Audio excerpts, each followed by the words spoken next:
Things have been pretty busy for me recently, but I've been craving a smoked beer. This is a style I don't really run into very often, but when I do, I go out of my way to try them. In the last year or so, two examples stand out to me. Thicket of Embers by Viz Major Brewing in Omaha, Nebraska, and Old Smoky Brown by Comanche Creek Brewing in Eagle Nest, New Mexico. One's a fruited sour and one's a brown ale, but believe it or not, they belong to the same style. Smoked beers, or technically classic style smoked beers, are simply a smoked version of any other style. Today, I'm making a smoked Pilsner and I don't have much time to do it, but am I gonna let that stop me?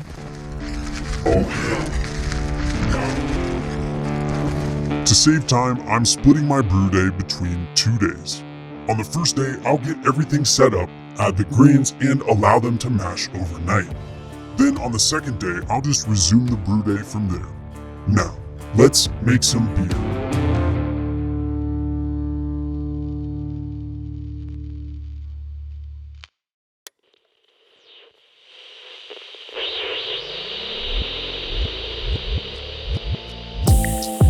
For this beer, I'm starting with some reverse osmosis water, and I'm building the water profile to match the classic American Pilsner profile in Brewfather.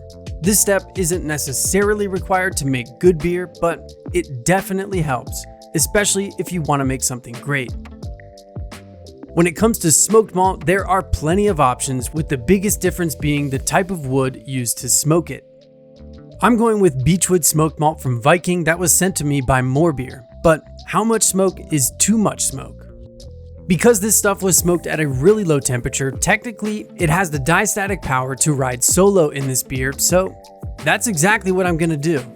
I'm using 100% Viking Beechwood smoked malt, targeting an original gravity of 1047, and I just hope this doesn't turn out too smoky. Let's get mashed in at 149 Fahrenheit or 65 Celsius.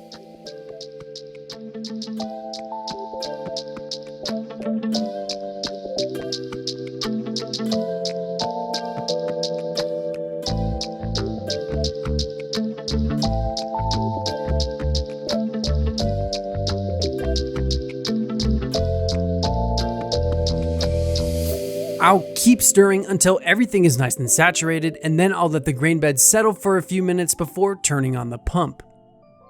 I'll recirculate until I run out of time and then shut down the system and leave the mash to rest overnight.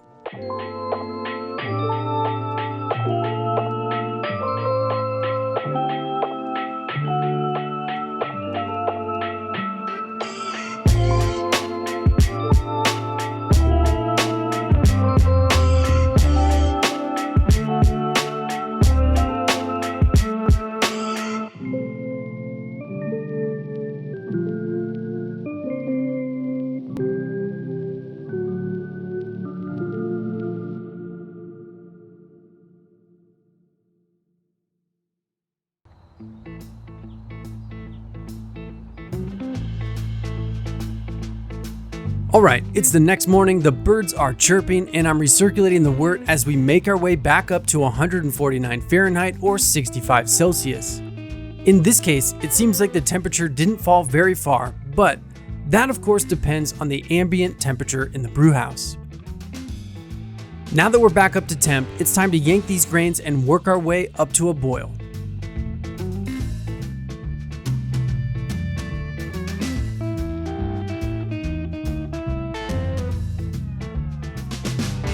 With the basket up and out of the kettle, I'll continue to recirculate through the grain bed for around 10 minutes and then sparge until I reach my pre-boil volume.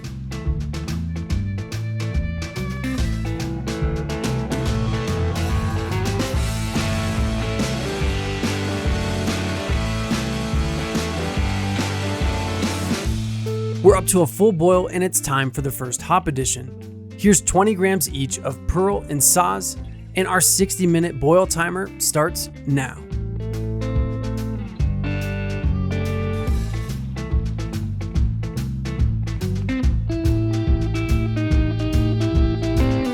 We have 10 minutes left in the boil and it's time for some more hops. Here's 20 grams of Hallertau Mittelfrüh and a Whirlflock tablet. At the end of the boil, I'll chill this down to 50 Fahrenheit or 10 Celsius and pitch the yeast, which in this case is W3470 from Fermentis.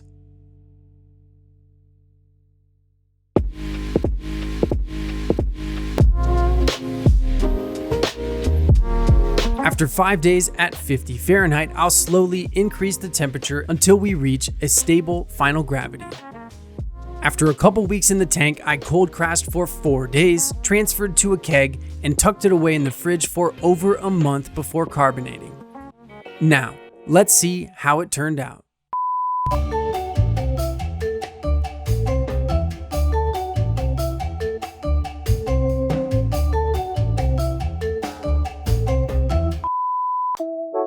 To recap, this beer started with some reverse osmosis water that I spruced up to match the American Pils profile in Brewfather. To that, I added a bunch of beechwood smoked malt and mashed overnight. The next day, I brought it back up to mash temp before boiling for 60 minutes with some pearl, Saaz, and Hallertau Mittelfrüh. And finally, I gave it the standard lager treatment, starting fermentation at 50 Fahrenheit or 10 Celsius and wrapped things up with a month-long condition. And here it is. It definitely looks like a Pilsner, and it even kind of smells like a Pilsner, but this is where you get your first hit of smoke. In addition to the typical floral and spicy hop aromas, you get this almost cedar-like smoke. Let's give it a taste. I was pretty nervous this would be too smoky and you need a minute to adjust after that first sip, but I really like this. My very first thought was this would be great with some food. There's some sweetness at the beginning that turns into kind of orange, citrus, and floral notes before it turns to crisp bitterness, and then smoke hits at the very, very end.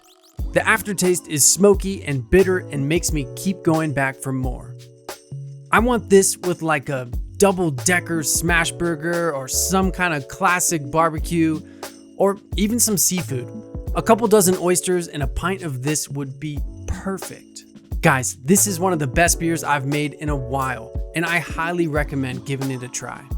Looking back on the brew day, I don't think I'd change anything, but keep in mind you don't have to use 3 different kinds of hops. I just didn't have 60 grams of one kind on hand.